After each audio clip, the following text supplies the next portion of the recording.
Bonjour à toutes et à tous. Je vais lancer ici la première vidéo en français de Créastyle pour Silhouette. J'ai récemment souhaité utiliser la fonction répliquer et il est vrai qu'avec la nouvelle version 1.4, cette fonction a évolué et changé. Donc j'ai décidé de commencer par là. Je vous souhaite la bienvenue sur cette vidéo et nous allons tout de suite commencer par cette fonction. Donc pour cela, je vais sur un nouveau fichier, une nouvelle page. Voilà.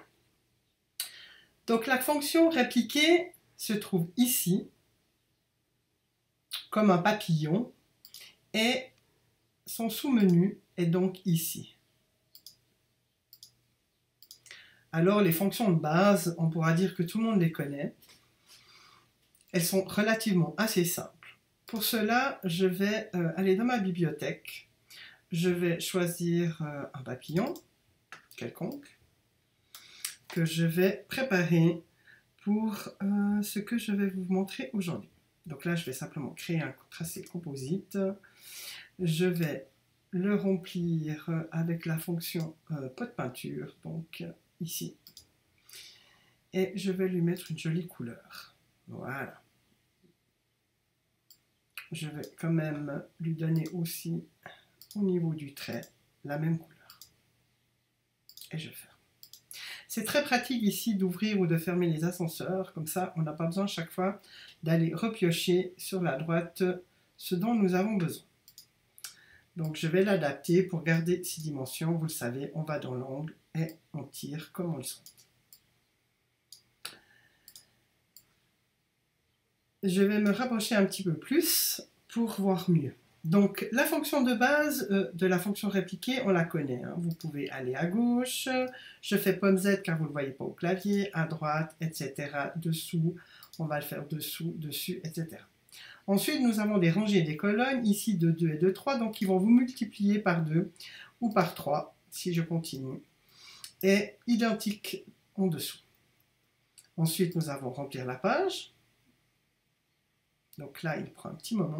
Et effectivement, si je reviens, on voit que toute la page est remplie. Certaines fois, c'est pratique. Dans d'autres, ça ne l'est pas forcément. Donc, ce sont des choix à faire le moment venu.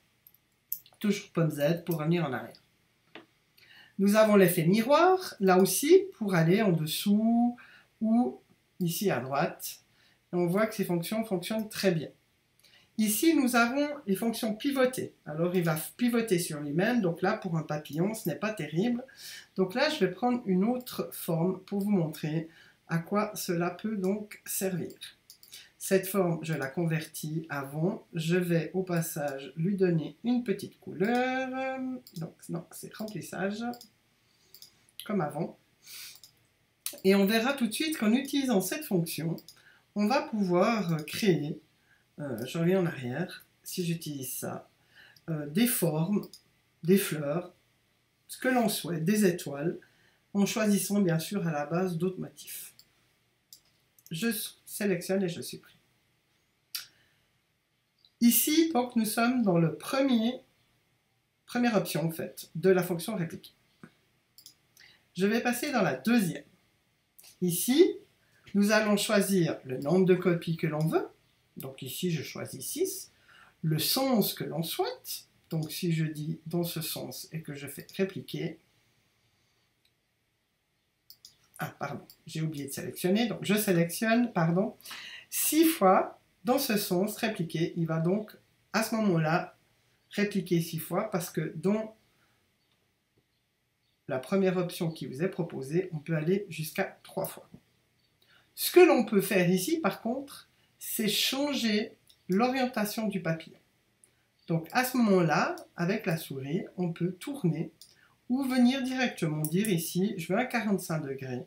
Et si je fais répliquer, mon papillon va virevolter dans tous les sens à 45 degrés. Ça peut être aussi très pratique et très joli, en fonction de ce que l'on souhaite. La dernière fonction est celle que je cherchais lorsque je souhaite dupliquer, par exemple, ce papillon, mais avec un espace de 20 ou de 10. à ce moment-là, nous allons partir sur tout à fait autre chose. Si je veux, par exemple, dire, bah, ce papillon, j'aimerais l'avoir je ne sais pas, j'en aimerais 4, mais avec une distance intermittente. Je vais donc créer, si vous voulez, la base sur laquelle je vais vouloir faire. C'est-à-dire, je veux qu'il descende, ou si je veux qu'il aille à droite ou à gauche. À la suite de quoi, je sélectionne que ce soit le papillon ou la forme. Je lui dis afficher la poignée. Je prends cette poignée et je le mets sur ma ligne.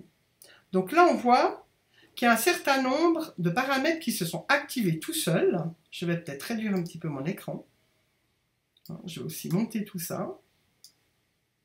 Je vais essayer d'aller un peu plus près. Voilà. Qu'on a un nombre de paramètres qui se sont activés parce qu'en fait, lui, il va chercher à remplir. Maintenant, en modifiant un certain nombre de choses, je vais en fait vous expliquer ce que vous allez pouvoir faire. Alors, premièrement, il a mis les papillons en perpendiculaire. Donc, si je désactive cette fonction, déjà, ils se mettent dans l'autre sens. Et là, c'est ce que je cherche. Je cherchais à avoir mon papillon sur une distance définie. Ici, j'ai choisi 264. Mais j'aurais pu dire non, en fait, moi, ce que je souhaite, c'est sur une distance de 20 mm. Voilà. Donc, vous voyez qu'il y a une rétractation qui se fait. Et j'aimerais que sur ces 20 cm, je n'ai, par exemple, que 5 papillons. Et à ce moment-là, j'ai mes 5 papillons sur ma distance. Si on veut que la distance ici soit régulière et de manière précise, on peut faire la longueur de pas, qui ici est de 40, mais qu'on pourrait dire que je veux de 30. Et on voit tout de suite que les papillons se rapprochent.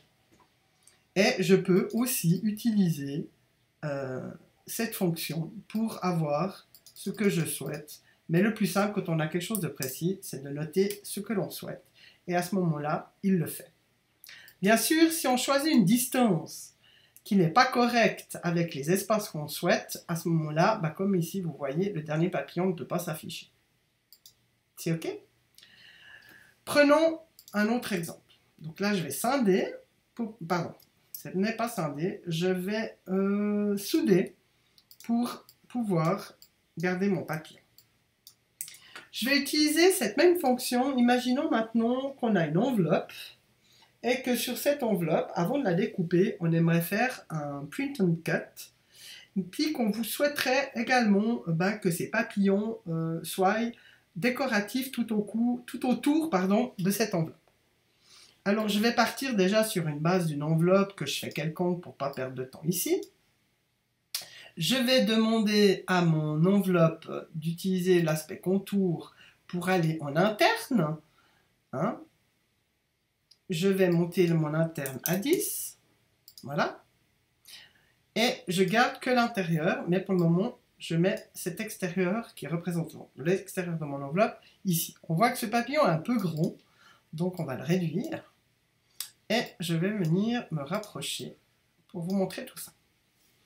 Donc, vous vous rappelez, on affiche la poignée, on pose la poignée ici, et comme je vous disais avant, lui, qu'est-ce qu'il va faire? Il va remplir d'office. Je redésélectionne le perpendiculaire. Je peux changer ma position de départ, parce qu'ici, ça n'a pas d'importance, mais je vais dire que je garde la position de départ. La longueur de section, c'est toute la longueur que lui-même, il va définir pour remplir. Et finalement, ce que je vais changer, c'est le nombre de papillons, d'abord. Voilà, je vais dire, par exemple, ça c'est joli, pour remplir. Et ensuite, j'ai ici deux choses qui sont assez sympas.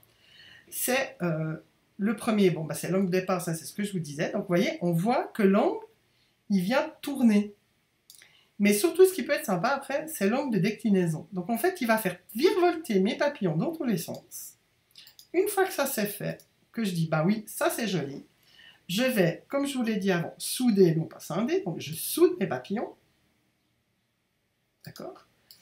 Ce qui est bien, c'est qu'ils restent individuels. Dans ce cas de figure, je vais, bien sûr, les grouper. Et si je ramène mon enveloppe, étant donné que mes papillons est un petit peu grands, je vais utiliser une fonction centrée Et je vais pour cela réduire de manière à avoir mes papillons qui soient joliment là-dedans. Donc maintenant je les sélectionne, je dis centrer et voilà. Et là, je me retrouve avec mon enveloppe. Je vais vous montrer parce que c'est vrai que des fois, moi, suivant ce que je fais, j'aime bien un peu mieux voir ce que je fais. J'aime bien aussi mettre des couleurs. Donc là, on peut les mettre en couleur. Et là, ça me permettrait vraiment, en activant la fonction Print on Cut, d'avoir une jolie enveloppe que je peux tourner ou pas. Parce que bien sûr, le Print on Cut, eh ben, qu'est-ce qu'il faut faire? Ben, il faut aller sur du A4. D'accord.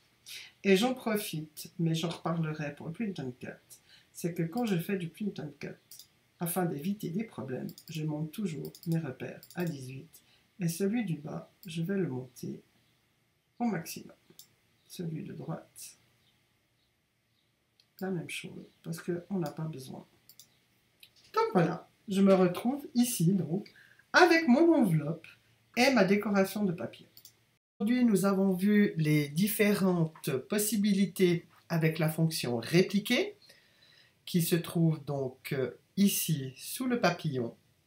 Nous avons vu qu'il y avait 3 sous-rubriques et nous avons travaillé en dernier cette fonction avec la possibilité donc d'afficher la poignée pour pouvoir travailler.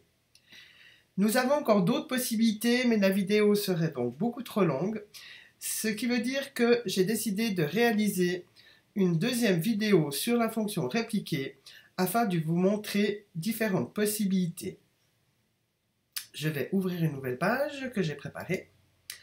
Vous voyez ici différentes designs que j'ai justement pu réaliser avec cette fonction répliquer. Il y a plusieurs possibilités en fonction des objectifs et des projets que nous avons. Et une deuxième vidéo donc va être réalisée pour vous montrer comment vous pouvez réaliser ce type de fichier. Voilà, j'espère que vous aurez eu du plaisir pour cette première vidéo en français réalisée par Créastyle pour Silhouette. Et je vous dis donc à tout bientôt pour la suite.